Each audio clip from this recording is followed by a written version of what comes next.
Assalamualaikum warahmatullahi wabarakatuh.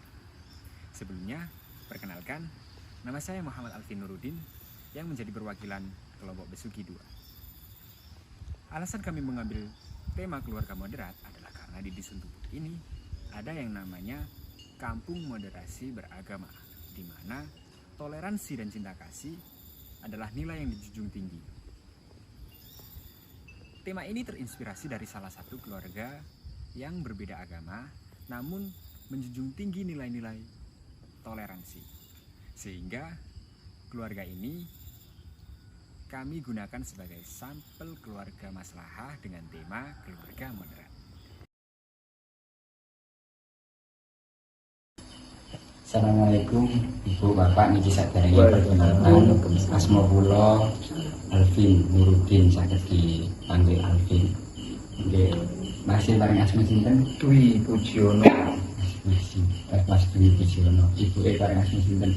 Kaya Kaya. Bapake bareng asma sinten? Subat. Jadi nanti kita akan menanyakan beberapa pertanyaan yang berkaitan dengan toleransi beragama. Saya mulai nih. Pertama nih, bagaimana kisah awal bertemunya antara bapak dan ibu sampai bisa memiliki hubungan yang harmonis sampai sekarang? Mungkin ibu berkenan menceritakan bagaimana bapak dan ibu memutuskan itu bersama.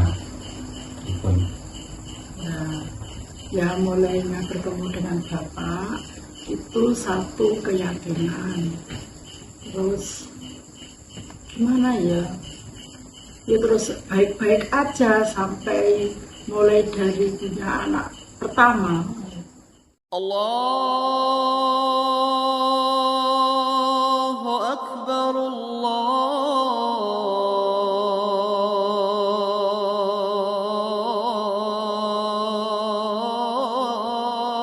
Akbar.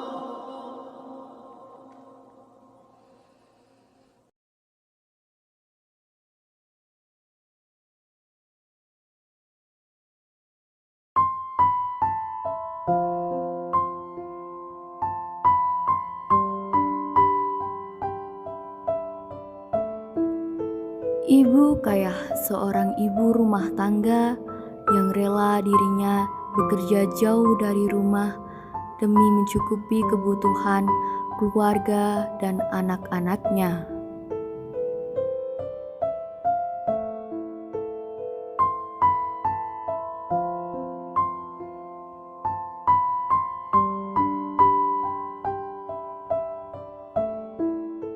Dari punya anak pertama itu ya baik-baik aja, terus akhirnya dianya itu ada saudaranya yang sedang sakit, sampai di mana-mana dicarikan obat tidak sembuh-sembuh, akhirnya dianya milih keyakinan yang berbeda.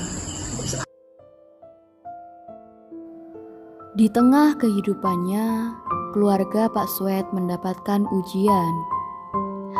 Adik Pak Suet mengalami sakit keras. Segala pengobatan telah dicoba, namun hasilnya nihil. Sebagai kakak, Pak Suet tidak tega melihat adiknya terbaring lemah jatuh sakit.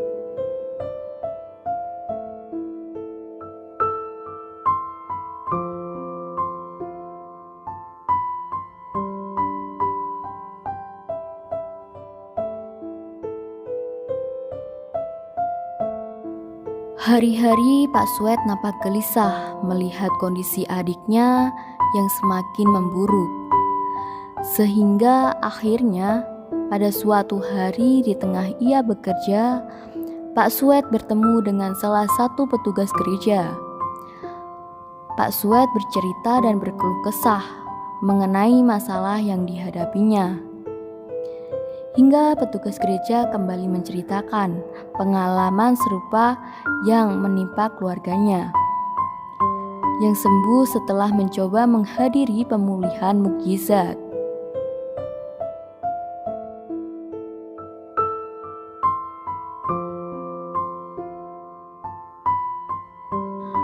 Mengingat pengalaman petugas gereja sebelumnya, tanpa berpikir panjang, Pak Suet pun akhirnya mengajak adiknya menghadiri acara pemulihan mukjizat tersebut.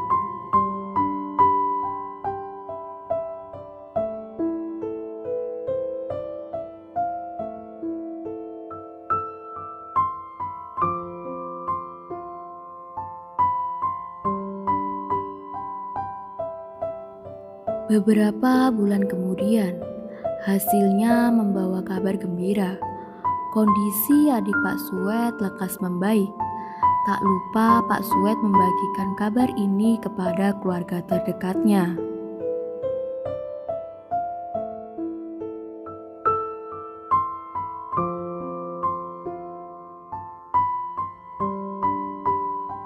Akhirnya dianya masuk keyakinan yang berbeda itu tadi, juga bisa mengobati, katanya bisa mengobati adiknya yang sedang sakit. Ternyata adiknya itu yang sedang sakit itu ternyata juga sembuh total sampai sekarang gitu.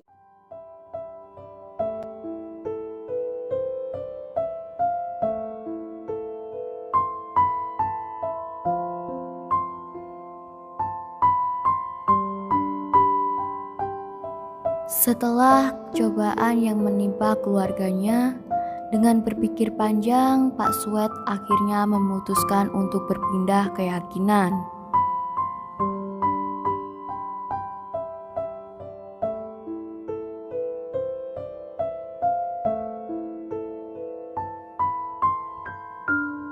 Datanglah Pak Suet ke petugas gereja. Beliau meminta agar dibimbing dalam keputusannya berpindah keyakinan.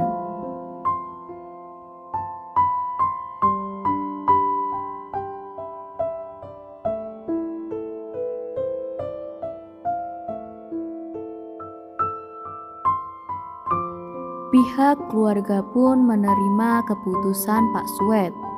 Meski dengan adanya perbedaan keyakinan ini tidak menjadikan perpecahan dalam keluarga Pak Suet dan tetap hidup harmonis sampai sekarang.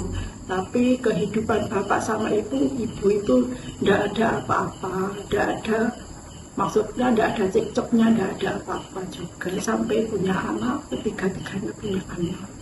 Terus itu akhirnya bimbing anak-anaknya itu ya sampai nggak gitu, nggak ada masalah, nggak ada apapun, juga baik-baik aja.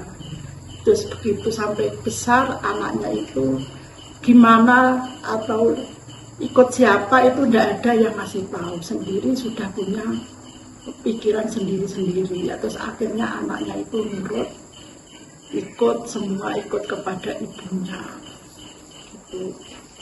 Langsung sambung dan pertanyaan selanjutnya, apakah ada pesan yang ingin Anda bagikan kepada keluarga-keluarga lain sebagai inspirasi yang mengalami kondisi yang sama dalam perbedaan agama di keluarga?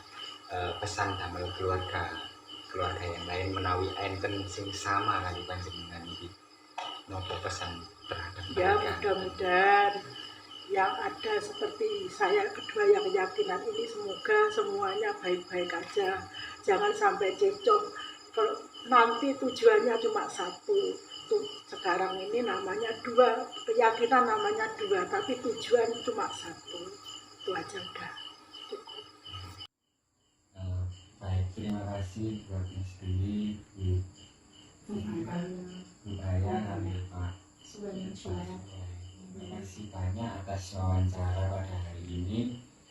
Semoga keluarga panjenengan semua diberi berkah selalu, sehat selalu, sukses selalu, rezekinya. Amin. Saya ucapkan dari saya terima kasih banyak. Assalamualaikum warahmatullahi wabarakatuh. Untuk keluarga yang berbeda agama dalam satu keluarga, saya pun juga bermotivasi untuk yang lain, kerukunan antar sesama, kerukunan antar beda agama itu pun harus dijaga, dan saya mengacungi jempol kebaikan untuk keluarga Pak Sued atas perbedaan agama dalam satu keluarga yang tetap rukun dalam satu keluarga, tidak membeda-bedakan antara personal satu dengan yang lainnya. Dan untuk lingkungan, saya pun juga mendukung atas perbedaan agama itu yang tetap rukun dalam menjalin kehidupan sehari-hari, baik itu waktu bergotong royong ataupun silaturahmi, itu pun juga tetap saling menjaga kerukunan. Dan untuk warga khususnya Desa Besuki, memang dalam Desa Besuki ada dua kepercayaan, yaitu Kristen dan Islam, yang selalu menjaga kerukunan, baik kerukunan bermasyarakat maupun beragama.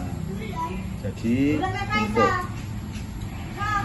wilayah Besuki yang juga tahun kemarin dapat